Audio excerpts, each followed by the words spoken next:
Deductive reasoning is a logical process in which specific conclusions are drawn from general principles or premises. It involves moving from the broad to the specific, where the validity of the conclusion is guaranteed if the premises are true. This type of reasoning is often used in mathematics, philosophy, and the sciences, including biology, to make predictions, draw conclusions, and infer specific details from overarching principles. Let's discuss some examples of deductive reasoning from biology. Consider the concept that all cells have DNA.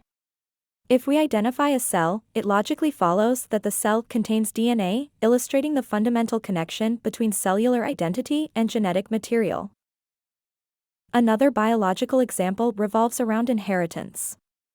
The principle is that genetic information determines traits.